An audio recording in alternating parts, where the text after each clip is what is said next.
Une double rencontre avait lieu à la librairie Ombre Blanche samedi 25 juin 2022 à l'occasion de la 18e édition du Marathon des mots du 23 au 30 juin, en présence de l'auteur et éditeur britannique Max Porter pour La mort de Francis Bacon, paru aux éditions du Seuil, et de Larry Tremblay, romancier, poète, dramaturge et essayiste québécois pour Tableau final de l'amour, publié aux éditions La Peuplade.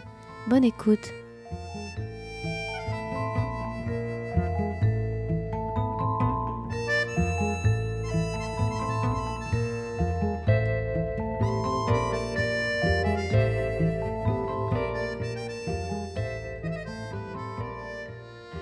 Bonjour à tous, et rebonjour si certains d'entre vous étaient déjà à la rencontre précédente. Désolée si vous en avez marre de me voir, c'est encore moi. Merci également à Larry Tremblay et à Max Porter de nous faire l'honneur de leur présence aujourd'hui, et à Aurélie d'assurer la traduction pour Max. Je vais commencer par vous demander de présenter votre roman. Parce que je sais que généralement pendant le marathon des mots, il y a beaucoup de gens dans la salle qui n'ont pas lu les livres. Tu veux que je présente mon bouquin? Oui. C'est un roman, surtout pas un roman biographique. J'ai répété très souvent lors de mes petites tournées de promotion que c'est un roman de fiction, inspiré très librement de la vie de Francis Bacon et surtout de son œuvre. Alors je me suis empêché de me documenter pour écrire ce roman. Je n'ai pas lu de biographie de Francis Bacon aussi. J'en ai lu une après l'avoir écrit, le livre, pour ne pas être contaminé. Et j'ai écrit un roman de désir et d'amour sur la relation de Francis Bacon avec George Dyer. Et ce qui m'a été ma matière première, ça a été l'œuvre elle-même, et quelques entrevues que j'ai lues que Francis Bacon a accordées à des journalistes. Et il racontait beaucoup d'anecdotes, entre autres une qui m'a frappé. Il disait qu'un jour, un cambrioleur s'était introduit chez lui alors qu'il dormait dans son atelier, et au lieu d'appeler la police, il l'a invité dans son lit. Et donc, je trouvais que c'était un excellent début pour un roman. Et c'est comme ça que j'ai eu cette idée de focusser sur cette relation tumultueuse, tourmentée, sadique et masochiste entre George Dyer et Francis Bacon. J'ai inventé la plupart des autres personnages, mais ce que je n'ai pas inventé, évidemment, c'est l'œuvre elle-même de Francis Bacon. C'est comme si je l'avais tellement regardée que c'est elle qui me faisait écrire. Et c'est finalement un roman sur l'acte de la création et qui pose une question, c'est qui est-on pour créer une œuvre pareille? Et jusqu'où peut-on aller pour arriver à créer cette œuvre? Parce que Francis Bacon est un homme radical, et cette radicalité m'a impressionné, fasciné, et m'a donné suffisamment de puissance imaginative pour arriver à écrire ce roman. Donc c'est un roman de désir et d'amour entre un peintre et son amant qui est devenu son modèle. Voilà.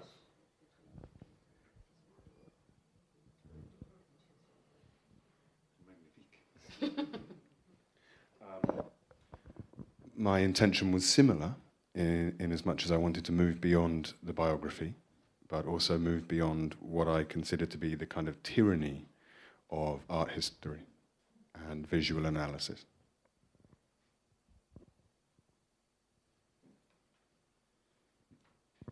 Alors, j'ai eu une intention similaire, c'est-à-dire de dépasser la biographie et aussi de prendre en compte ce que j'appellerais la tyrannie de l'analyse visuelle.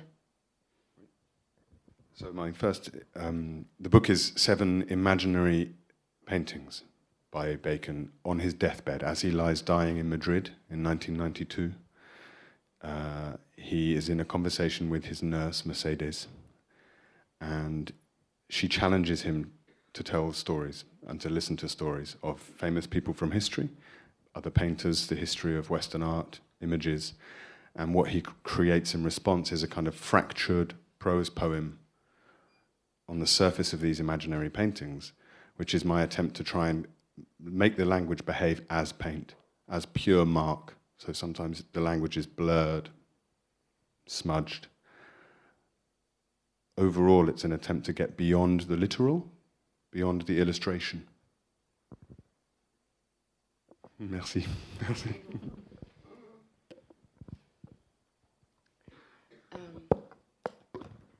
Alors déjà, le roman consiste en 7 peintures imaginaires réalisées par Bacon à Madrid en 1992, alors qu'il est en train de mourir. Et son infirmière, Mercedes, le met au défi de raconter, d'écouter des histoires sur l'art occidental. Et la réaction de Bacon, ça a été de faire une espèce de poème en prose complètement fracturé sous la forme de ces peintures imaginaires. Et tout d'un coup, ce qui devient important, c'est la trace, la marque pure. Le langage se brouille, semble se brouiller, et on va au-delà du littéral et au-delà de la simple illustration.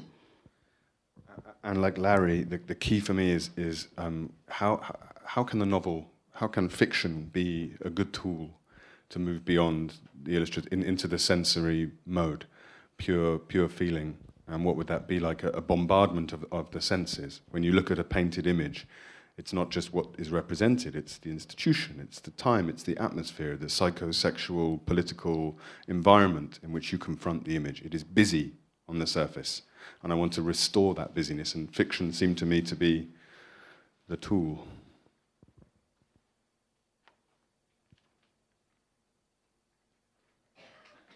Your handwriting is terrible. Isn't it?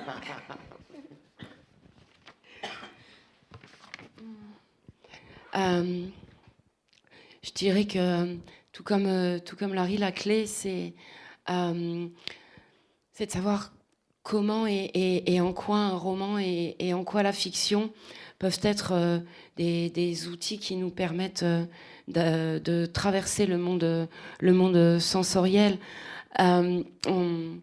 On est bombardé nos sens sont bombardés dans une image. Lorsqu'on perçoit une image, ce qui est important, c'est pas uniquement ce qui est représenté. Il y a tout ce qu'il y a autour. Il y a l'atmosphère. Il y a l'état d'esprit. Mais la surface peinte ou scriptible est très. C'est une espèce de ruche. Il se passe plein de choses à la surface, et il s'agit de retrouver tout ça et retranscrire tout ça par la fiction. Et il semble vraiment que du coup ce soit cette fiction qui soit l'outil idéal. Merci. Et donc on en parlait tout à l'heure, ils se proposaient pour faire une petite lecture chacun donc d'un passage de leur roman pour que vous puissiez vous en imprégner avant qu'on passe à la suite des questions. Peut-être que Max peut commencer, et je vais aller chercher le livre, Larry, parce que je suppose que tu n'as peut-être pas pris Je le d'exemple. connais par cœur. C'est vrai.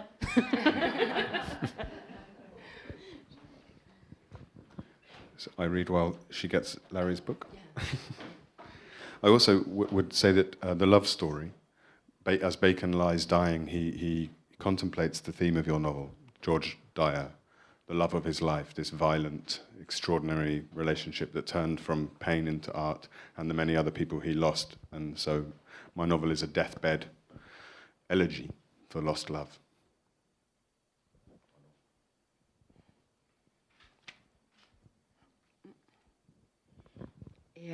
Et donc, s'agissant de cette histoire d'amour entre Bacon et George Dyer, cette histoire si violente, cette histoire qui a transformé une douleur en art, je dirais que mon roman, c'est un peu une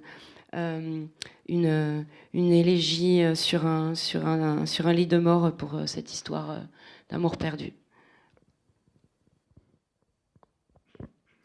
Do you think you are the loneliest man in the world? I invented things to make the interviews interesting, and sometimes, as I said them, I realized they were true. Intoxicating ways to think oneself into shape, very much like painting. Anyway, anything but bacon, por favor. Torment. I am ever so sick of myself. Close your eyes now. We will paint together this expensive, scandalous canvas, and you can prepare some lies. I didn't think, I just made it. It was unforeseen. Painting is being handed things. I don't know where my ideas come from. Compelled by an inner storm to dollop a swastika on poor mew-stuck bubble dweller. Budge over, 6 foot square, herringbone, tight, ready. Room for the two of us, the two of them, the subject. I think we have them smack bang in the middle of the circular bed, which is your pout. I think we have a receding diagonal frame with the upside-down corpses put there for their own compositional protection. Green metre squared. Thick, weirdly stubborn colour. Obstreperous, a 7 p.m. colour. A 2 men talking in the study colour. Easy drinkable claret and someone senior gripping my wrist colour. Hate to admit it, English colour. Green against cream, racing green, dated green. Belatedly, I worked out how to dilute the paste and cut the circle cut space with it. Green. Green baize in a cross and a rose. They litter the foreground and gather pace with the sense that everyone ought to fuck off while I'm making a good-bad picture. This one is becoming extremely good-bad.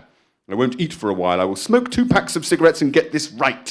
Little bits of could-be bone. Little folds of could-be mouth. Little curl of could-be tenderness. I am sleepwalking into this. I'm asleep. Find me a painter alive today who can do what I can do in the time I can do it. No help. Alone. Si, intenta descansar. Good translate. Merci. Pour la traduction, il faudra lire le livre.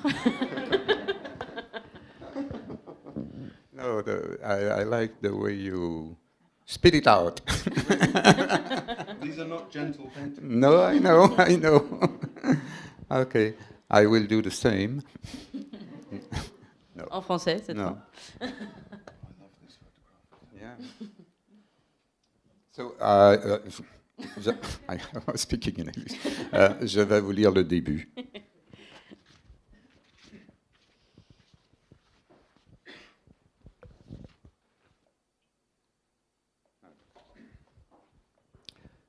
Tu es venu pour me voler. Je dormais dans mon atelier, sale et taché. J'ai entendu une vitre voler en éclats. L'intrus qui s'approchait de moi n'était pas subtil. Mais j'étais heureux que quelque chose se produise dans ma nuit solitaire. Peut-être ai-je espéré que c'était la mort qui entrait chez moi par effraction. Alors, question de ne pas l'effrayer, j'ai fait le mort. Il faisait sombre dans l'atelier, et à la façon dont tu te déplaçais, je t'entendais marmonner, tu te parlais à toi-même pour t'encourager, te rassurer. Sans doute n'étais-tu qu'un petit voleur inexpérimenté. J'ai compris que tu te croyais seul. Tu éclairais avec une lampe de poche les murs où s'entassaient des cadres, des toiles, des éternels inachevés, des esquisses abandonnées, des éclats de foudre. Tu immobilisais le rond de lumière quelques secondes, déçu certainement par ce que tu voyais. Savais-tu seulement dans quel fourre-tout tu venais de pénétrer? Savais-tu seulement que ces toiles empilées valaient une fortune parce qu'elles portaient ma griffe? Puis, tu m'as éclairé. J'ai pris l'air d'un chevreuil happé par les phares d'une auto. J'ai pensé à mon père, le chasseur, à son plaisir quand il tenait en joue sa proie. Aveuglé, je devinais ta silhouette, masse sombre que mon étonnement amplifiait. J'ai esquissé un mouvement pour me lever de mon lit. C'est alors que tu t'es jeté sur moi, toi l'inconnu qui tenait dans tes mains la lumière. Nous avons lutté, tu étais plus fort que moi, tu m'as donné un violent coup sur le front avec ta lampe de poche qui s'est éteinte. Dans l'obscurité, j'ai imaginé mon sang devenir immense, comme s'il noyait l'atelier de sa joie de s'être évadé de mon corps. J'ai toujours eu beaucoup d'imagination pour tout ce qui concerne le corps, ses orifices, ses métamorphoses. Nous nous sommes emmêlés avec tant de force que nos frontières respectives se sont affaiblies, puis doucement évanouies. Il y a eu un moment où ni toi ni moi n'existions. Merci beaucoup. Tout à l'heure, on parlait de fiction. Et vous avez tous les deux choisi, en plus d'écrire votre roman à la première personne. On est dans de la fiction, mais vous avez quand même choisi un personnage, quelqu'un qui a véritablement existé, qui a fasciné beaucoup de gens, sur lequel il y a déjà eu beaucoup d'écrits. Donc c'était quand même aussi un risque. Comment est-ce qu'on trouve le juste ton pour écrire en étant dans la tête de quelqu'un qui a vraiment existé? Et comment est-ce qu'on échappe au syndrome de l'imposteur? En fait, moi j'avais un problème, un premier problème, c'est que Francis Bacon parle anglais. C'est un anglophone. Moi j'ai écrit en français. Donc ma question, ou du moins ce que je me proposais comme problématique, c'est comment faire pour que le lecteur soit d'accord avec mon projet. C'est-à-dire de faire parler ce peintre très connu britannique en français. Et donc, il fallait que je trouve un rythme particulier, une fluidité, une poétique, un lyrisme, et que je fasse tout un travail sur la musicalité du texte pour créer une langue qui soit celle de ce Francis, qui est fantasmé, qui est imaginé, qui n'est pas le vrai Francis, et de sorte qu'il y a une crédibilité pour le lecteur qui ouvre le roman et commence à lire les premières lignes. Et donc j'ai dû travailler une approche que j'ai expérimentée dans d'autres œuvres que j'appelle anatomie ludique, c'est-à-dire que j'écris à partir de parties de mon corps. Donc certains bouquins que j'ai écrits ont été écrits à partir du cœur, des poumons. Alors avec Francis Bacon, j'avais pas tellement le choix de commencer à me concentrer sur le ventre et sur le sexe, parce que Bacon a souvent dit que peindre pour lui c'était un acte sexuel. Donc c'est donc un roman qui est sur le désir sexuel et qui s'est au fil de l'écriture métamorphosé aussi sur un roman sur l'amour et sur le deuil aussi, puisque son George Dyer s'est suicidé 2 jours avant la grande rétrospective des œuvres de Bacon au Grand Palais en 1971. Donc ça a été l'événement qui m'a guidé comme une lanterne dans l'obscurité de la création pour écrire ce roman, comme je vous ai dit tout à l'heure, très, très imaginé. Donc j'ai gardé que quelques événements et j'ai inventé ces autres personnages pour faire ressortir la tension dynamique, très théâtrale, audacieuse, osée aussi entre Georges et Francis. Donc c'est un peu comme si je m'étais inspiré de l'approche elle-même de Francis Bacon pour peindre. Francis Bacon ne dessinait pas, il attaquait la toile directement avec la peinture. Il aimait beaucoup aussi le hasard dans son processus de création. Je n'ai pas, moi, planifié non plus mon écriture. Je ne voulais pas savoir où j'allais. Un peu comme Francis lui-même, lorsqu'il peint, il ne sait pas où son tableau commence, il ne sait pas où il finit. Alors, c'est presque un combat de boxe entre la toile et lui-même. Et Dieu sait que j'ai boxé avec mon roman aussi. Et c'est comme ça que je suis arrivé à me sentir assez à l'aise à faire parler dans cette langue plutôt poétique, ce britannique, en français. J'espère qu'un jour, on pourra le lire aussi en anglais. Et là, je serais très curieux d'avoir, par exemple, l'opinion de Max sur ce roman en anglais, si ça a un sens.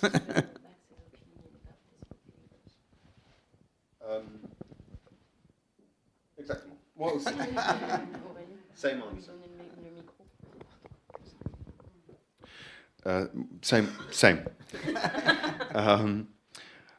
I think I'm excited to read this in English. I think that of all the painters, Bacon will be the one who we have to set aside the baggage, the biographical baggage, the fame, the cliches, and try and sound a new note. And no painter would be better likely to give us permission to go beyond the obvious and into the realm of the bodily, and the psychological, and the sexual, and the philosophical, and the violent, the scatological. No painter asks us more to set aside the obvious and go into the ambivalent and the violent.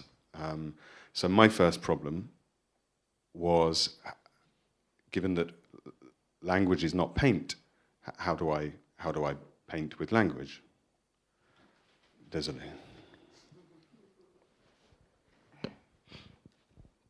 Effectivement, j'ai hâte de lire votre roman, hein, de tous les peintres qui existent. Il y en a bien un dont il faut absolument, à propos duquel il faut absolument oublier toute donnée biographique et tout cliché. C'est bien Bacon.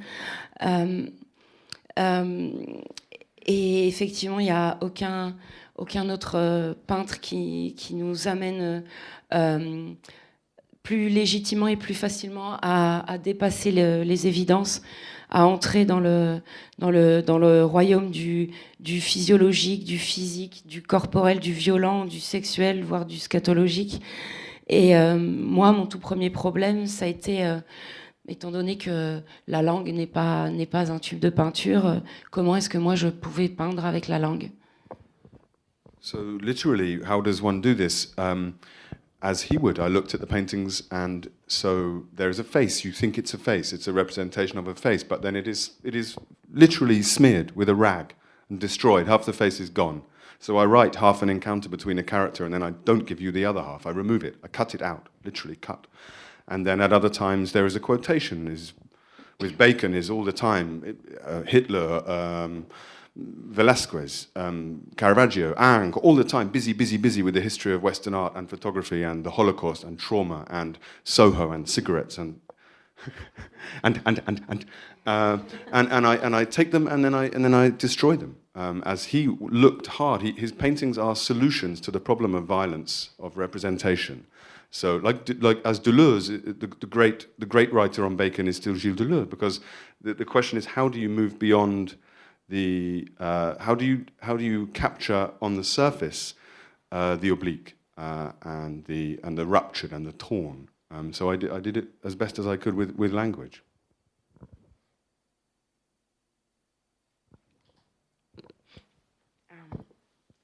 Alors j'ai essayé de faire ça un peu comme lui l'aurait fait.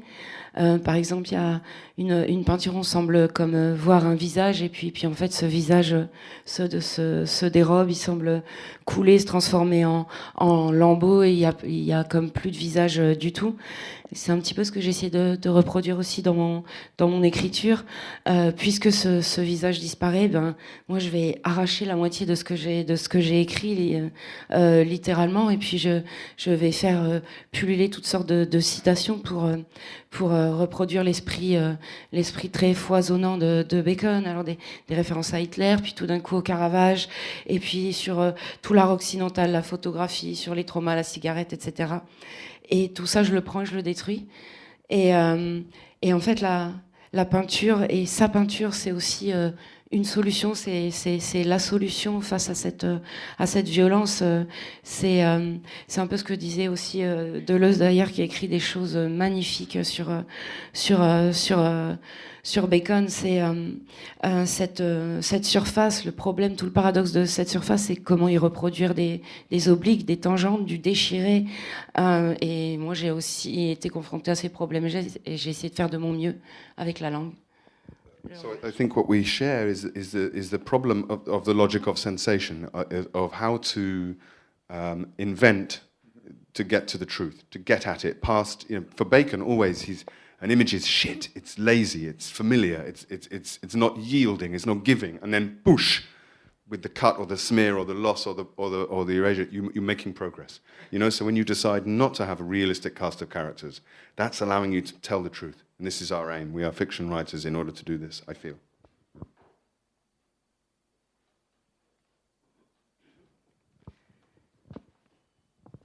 Donc je pense qu'on partage la même problématique de cette logique de la sensation.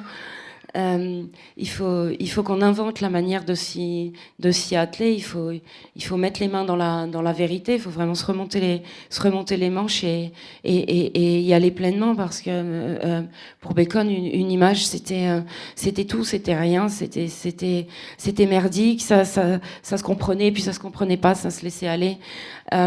Et sa manière de s'atteler à ça, c'était de tout déchirer, de tout faire couler, de tout brûler, mais en tout cas de tout brouiller, mais de s'y atteler. Et je pense que nous, on fait un peu la même chose en fait avec la fiction. En fait, c'est que le projet de Max, j'ai lu son livre en avril, donc jusqu'au moment où c'est sorti. On a l'impression physique d'être dans le cerveau de Francis Bacon sur son lit de mort. Et ça m'a vraiment rappelé quelque chose. En 2012, j'ai publié un recueil de poésie que j'ai appelé 158 fragments d'un Francis Bacon explosé. C'est comme si j'avais fusionné dans mon imaginaire toute l'œuvre de Francis Bacon et que cette fusion avait fait émerger un seul tableau qui était à l'intérieur de moi. Et donc, j'étais un peu comme un Bacon portatif. Je me promenais avec ce Bacon portatif et je l'ai fait exploser dans mon esprit, dans mon cœur. Et ça a donné 158 fragments. Et pour chaque fragment, j'ai écrit un tout petit texte. Et ça me rappelle un peu, quand j'ai lu le livre de Max, nous étions aussi dans cette explosion de sensations, de fragments, de blessures, de déchirures, d'interjections, qui est très physique, de déchets aussi. Et c'est bizarre que ce peintre ait provoqué chez Max et chez moi grosso modo, une attitude assez similaire, c'est-à-dire ce besoin de faire exploser le langage et de trouver une autre façon de l'installer, de l'inscrire sur la page, puisque nous sommes des écrivains. Oui, exactly. I think I've been struggling with this challenge since I was 15 years old, and my mother took me to see the retrospective at the Hayward Gallery in London. And I stood in front of the great triptych of George Dyer on the toilet and went in, came out, went in, came out, stood, looked for my mum. Mummy's gone, mummy's dead, you know. Went in, came out, trying to reckon with the emotional architecture of the piece in relation to myself. My as you say, my guts, my sexual organs, my brain, my flesh. The physical impact of that work, and begin to think for 25 years, or one book, another book, all the work, how does one generate that feeling in text? How does one begin to grapple with that with language? Yeah, it's funny that we share this obsession. It's possibly unhealthy.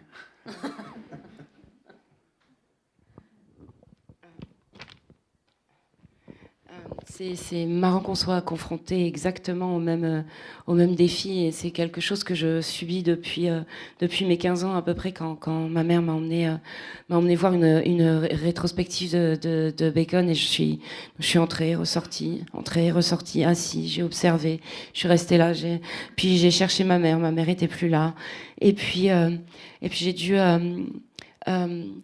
reconnaître, ressentir, accepter cette espèce d'architecture émotionnelle qui émanait des peintures et qui ont eu un réel impact sur moi, et comme vous le disiez tout à l'heure, vraiment dans ma chair, dans mon sexe, dans toute ma physicalité. Et effectivement, comment se saisir de tout ça avec des mots. Et c'est marrant qu'on ait tous les deux la même obsession un peu malsaine, je dirais. We have now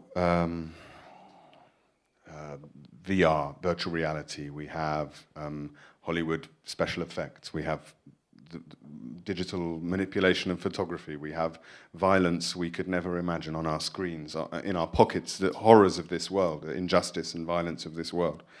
You know, I'm English. I come from a place where we are locking up our migrants in cages. The horror is unimaginable. And yet Francis Bacon still is shocking. Do you agree? Why and what is it? Sorry. Alors, je voulais vous poser une question. On a maintenant la réalité virtuelle, on a le cinéma, on a Hollywood, on a les retouches photos, la prolifération complètement dingue de la violence. On a ces petite pochette d'horreur mondiale permanente.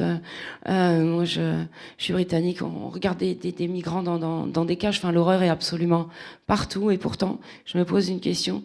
Dans ce monde si horrible, Francis Bacon continue de choquer. Pourquoi ? Ben parce que l'œuvre de Francis Bacon, c'est vraiment d'abord c'est le corps, mais il peint non pas l'espace, il peint le temps. Il est intéressé par le temps qui travaille le corps humain. Et donc, dans chaque corps qu'il peint, on a accès à la mort de ce corps. Et donc, il y a toujours une blessure, il y a comme une puissance intérieure qui fait en sorte que la chair sous la peau va faire crever cette peau. C'est comme si le corps voulait déborder de lui-même. Et je ne sais pas si vous avez remarqué, mais les corps de Bacon ne se tiennent jamais, comme si la colonne vertébrale était molle. Ils sont souvent très affaissés, et lorsqu'ils sont assis, ils sont écrasés, affaissés.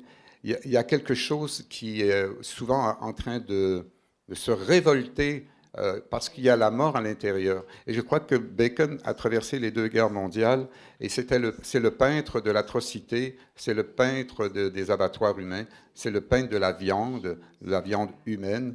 Et c'est pourquoi c'est éminemment choquant, parce qu'il renvoie à ceux qui regardent, il nous renvoie finalement à nos propres atrocités, à l'atrocité de ce siècle, le XXe siècle, qui est un siècle d'horreur. Et nous sommes encore malheureusement là-dedans. Et il a réussi à condenser ça en très, très, très peu d'éléments, un corps ou 2, dans un espace minimaliste, très, très théâtralisé. Et en fait, on a vraiment la sensation physiologique de sentir la mort au travail dans le corps du personnage. Et c'est très... ça peut être même répugnant, susciter du dégoût, mais on ne peut pas rester indifférent devant une œuvre de Bacon. This is one of the best descriptions of Francis Bacon's work I've ever heard. Thank you. C'est une des plus belles descriptions de l'œuvre de Bacon que j'ai entendue. Bravo. I think that the horror of the real, that the most imaginative sci-fi in the world, you know, horror movies or anything in the pushing past the sanitization of the representational mode. One watches people dying, children being born, sickness acting upon the body, and as you say, erupting from ourselves, the bone work emerging from the flesh. The primal horrors are never dealt with so effectively and so intelligently as in Bacon. I completely agree. C'est l'horreur du réel, même les films de science-fiction les plus débridés ne réussissent pas à dépasser cette vision, cette représentation de la violence. On voit des gens mourir. Et ça se transmet par toute cette explosion de chair et cette explosion de corps. C'est les horreurs primales et primaires en fait du corps humain, mais qu'on tend dans toute cette déferlante horrible, qu'on tend à occulter pourtant. Et pourtant nous sommes tous des animaux, on n'est jamais que de la viande. Et alors, vous parlez beaucoup de violence visuelle en l'occurrence, mais c'est aussi le pouvoir de la littérature et c'est pas évident. Vous avez réussi à retranscrire toute cette violence qu'il a et dans des tableaux, mais vous parlez aussi de la violence qu'on peut voir à la télé, devant chez nous, etc. Et vous avez réussi à la retranscrire dans des mots. Comment est-ce qu'on arrive à faire ça ?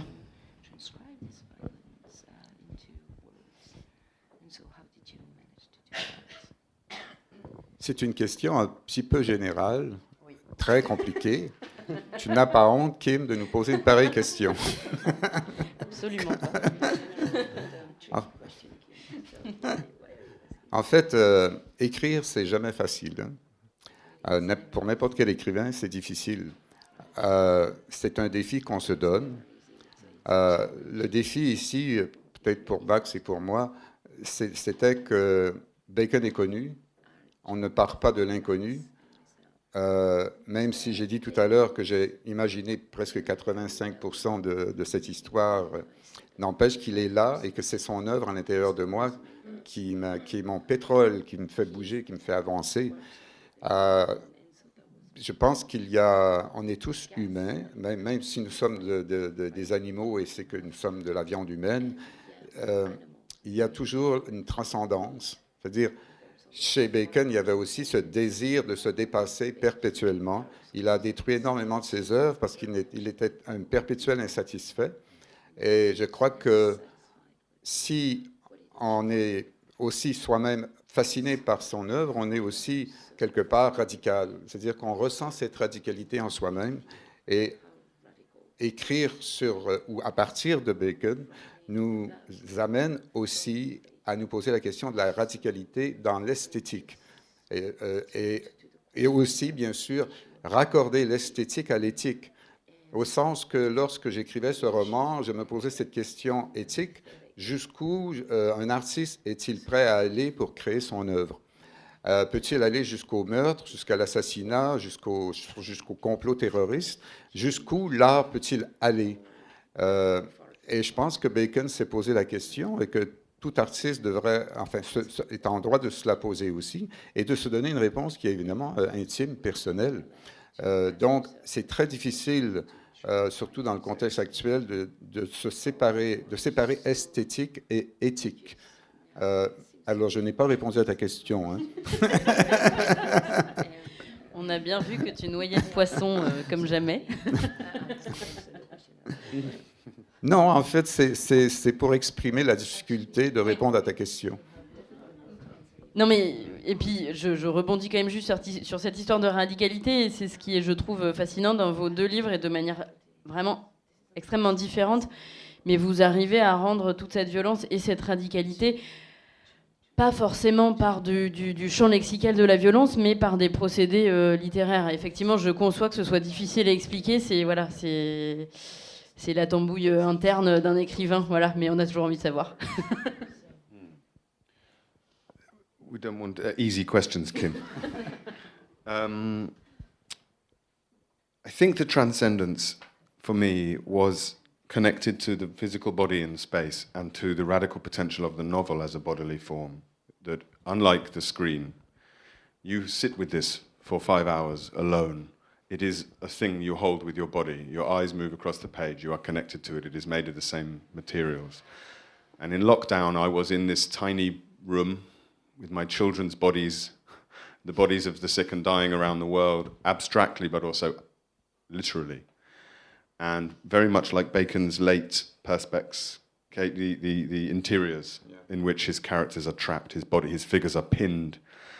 And I felt if I could write about the violence and the sensation and the busyness, could I also possibly challenge myself to get higher to something close to the beauty and the loneliness and the romance, the tenderness that is also present?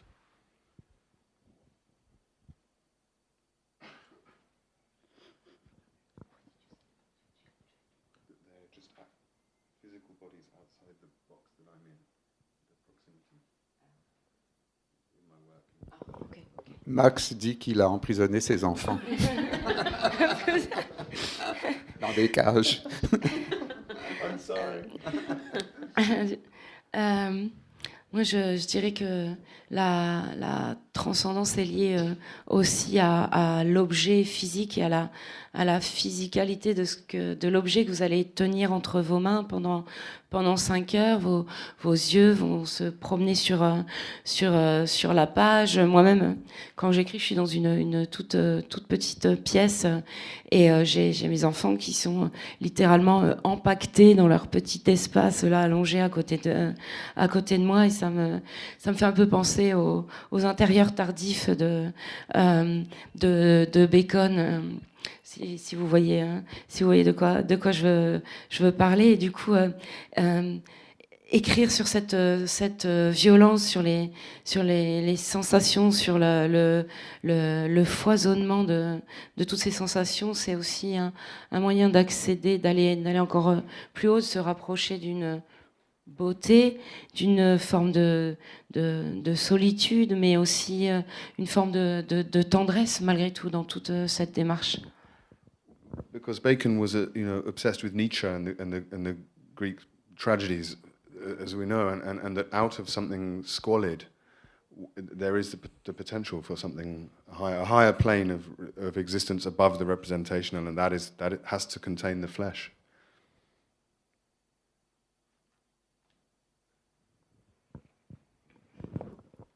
Vous savez que Bacon appréciait beaucoup Nietzsche et ses écrits sur les tragédies grecques. Je pense qu'il était très très attaché à accéder à des pans d'existence supérieurs.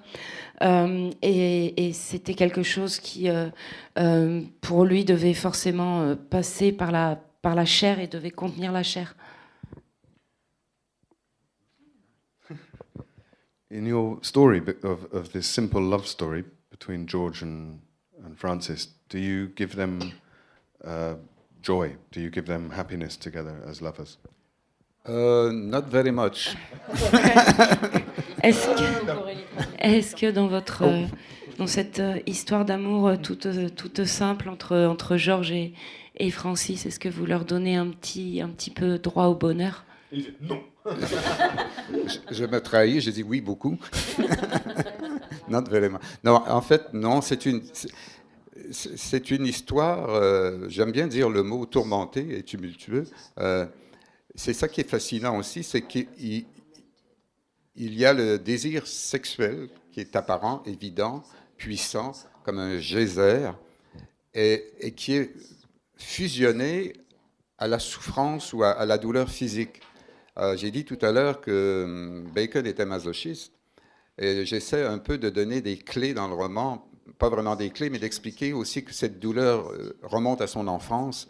Il était asthmatique, et son père le fouettait parce qu'il n'aimait pas voir son fils avoir des crises, il manquait d'air, et donc au lieu d'appeler un médecin, il le faisait fouetter. Donc je pense qu'il y a un lien entre le fait de respirer, de ne pas pouvoir respirer, et lui, le jeune enfant, a fusionné finalement jouissance et souffrance. Ça a été peut-être l'origine de sa blessure profonde. Et donc, il recherche le désir à travers la souffrance.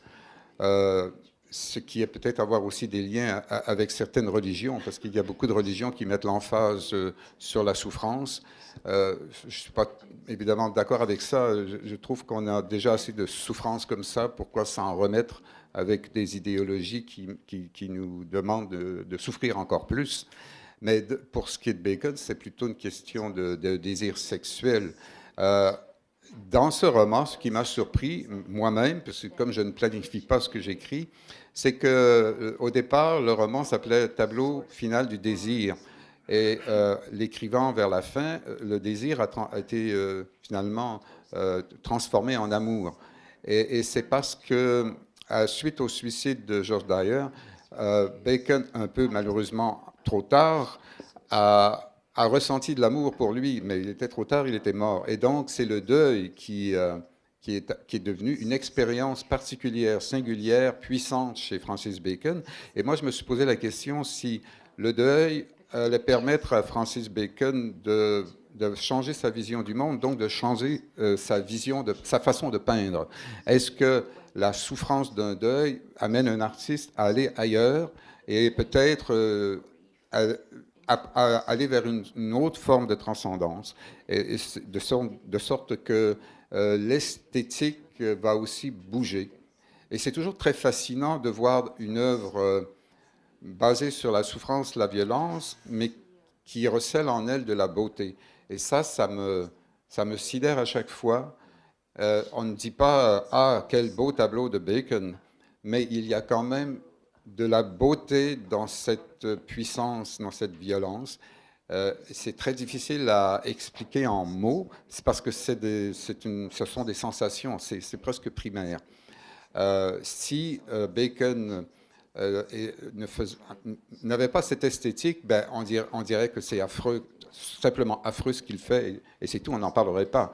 Donc il y a quelque chose de plus que l'horreur, le dégoût, la répulsion dans cette œuvre. Il y a aussi une intelligence du rapport du corps à l'espace, il y a aussi une intelligence des couleurs, de la matière, et donc il y a tout un travail de l'inconscient qui s'inscrit dans l'œuvre picturale. Excusez-moi pour cette longue réponse. Merci. I have a theory, slightly for myself. It's a very unsophisticated theory, but that after the death of George Dyer, the late triptychs become almost Hollywoodized versions, bastardized versions of his earlier great work. That they are cleaner, they are more stereophonic. You know, they're more bombastic. They're more ready for the gallery, straight to the wall. There's less searching. And that what you see instead is him him haunted really by himself. To me, is a symptom. I'm not Francis Bacon, the psychoanalyst, but is a symptom of grief. That haunting. The iconography of your earlier greater work comes back to haunt you. Have you got anything better? Have you got anything more beyond this terrible, terrible loneliness? Which is why I connect again to the body and have him on his deathbed saying, "I can't breathe. Please, I can't breathe." Because I want those two things to be connected, as I think they are on the surface of the paintings.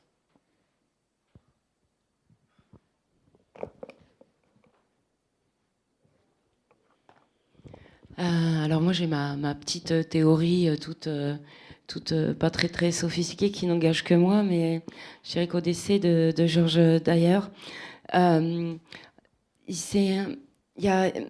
Bacon a fait des versions plus cinématographiques, plus hollywoodiennes de ses œuvres précédentes. Alors j'entends par là, elles étaient peut-être un peu plus clean, un peu plus grandiose, ou alors peut-être un peu plus aussi dans ce qu'attendaient les galeries. Il a un peu sombré dans peut-être une forme de facilité. En tout cas, ça marque pour moi le fait qu'il était hanté par ce passé. C'est cette résurgence en fait de thèmes anciens. C'est pour moi le symptôme de son deuil et de son chagrin. Donc vraiment l'iconographie est très très importante, et le fait que ses œuvres passées reviennent le hanter, c'est aussi pour ça que je l'ai mis sur son lit de mort, incapable de respirer. Il répète comme ça, j'arrive plus à respirer, je peux plus respirer. Et pour moi, ces deux choses sont très très liées, tout comme elles le sont sur la surface d'une toile. Ça me fait penser aussi, quand je ne peux plus respirer, c'est ce qu'il disait à son père lorsqu'il était enfant. Donc il y a une espèce de boucle qu'on retrouve. Je ne peux plus respirer parce qu'il avait des crises d'asthme, et Max, dans son livre, termine avec ce je ne peux plus respirer. Well, this book I've translated it for the stage. It will be on the stage in Ireland next year, next door to the Hugh Lane Gallery, where the studio of Francis Bacon has been recreated, so people will be able to go and see the studio and then see the dramatic version of this book. And I don't want it to be an old man. I want Bacon to be played by everybody, an Indian woman, a black man, but crucially also a child. I want him to be a boy in the bed again, saying, "I cannot breathe." And now I will say, Larry gave me permission for this. Yes, of course. Alors il va y avoir une adaptation pour la scène en Irlande, à la galerie Hugh Lane, où est aussi reconstitué son studio. Donc dans la version théâtrale du livre, moi je veux pas que Bacon soit vieux. Je veux bien que Bacon soit une femme indienne, soit un homme noir, soit un enfant peut-être, ou peut-être aussi vous, Larry, mais pas un homme vieux. J'ai une dernière question pour vous deux.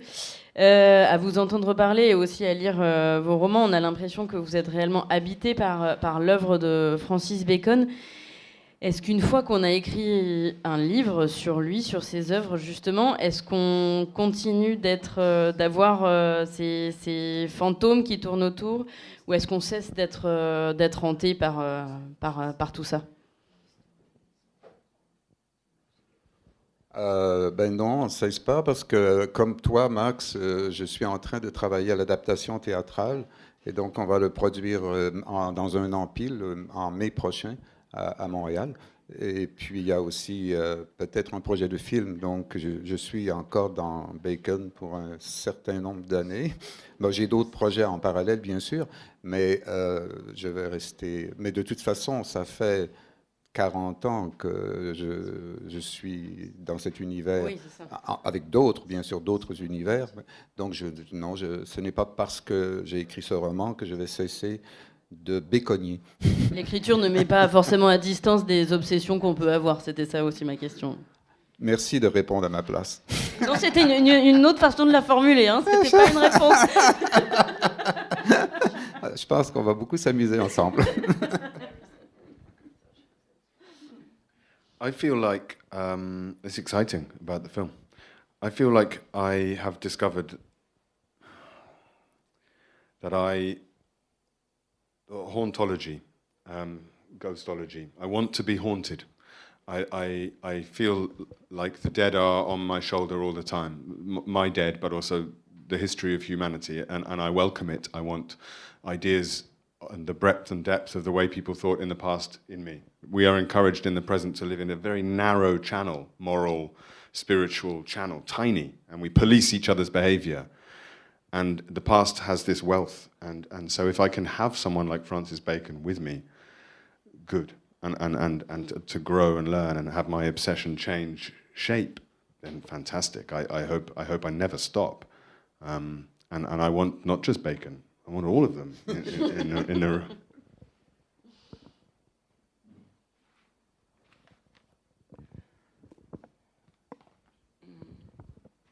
Alors j'ai découvert cette petite ontologie chez moi. Je veux être hantée. Je suis hantée par les morts, par mes propres morts, par l'histoire de l'humanité. Tout ça, pèse sur mes épaules, et pourtant on ne vit que sur un petit morceau de temps. Bien souvent, on contraint on contraint nos comportements, et pour moi, le passé, c'est un véritable trésor, et j'adorerais, enfin voilà, pour moi, avoir Bacon avec moi pour grandir, pour apprendre le changement, c'est absolument inestimable, et pas seulement Bacon, mais en fait tous les artistes. Merci beaucoup. Il nous reste quelques minutes si jamais il y a des questions dans le public. Non? Sûr? Ils viennent pas d'à côté tous les deux, donc vous n'aurez pas forcément l'occasion de les recroiser tout de suite. Hein. Bon, sinon on s'arrête là, et du coup ils sont tous les deux disponibles, je pense, pour une petite séance de signature, si jamais, voilà. Et les livres sont disponibles là-bas si vous n'avez pas amené le vôtre. Merci beaucoup. Madame. Merci Kim.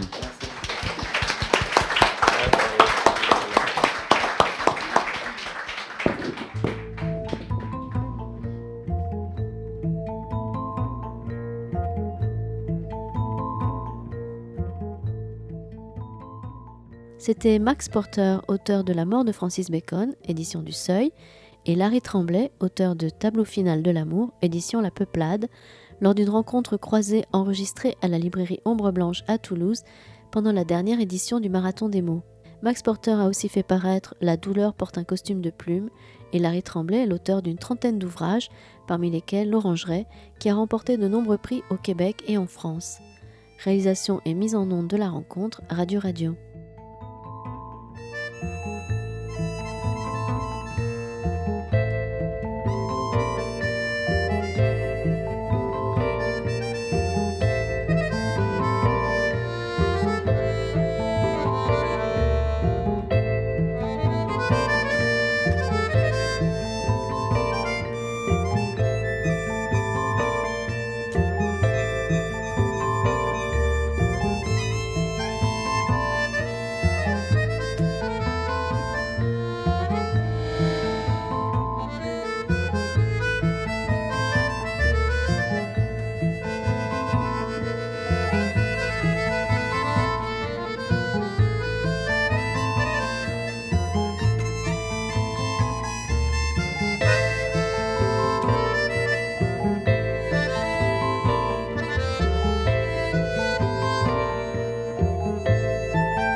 Merci.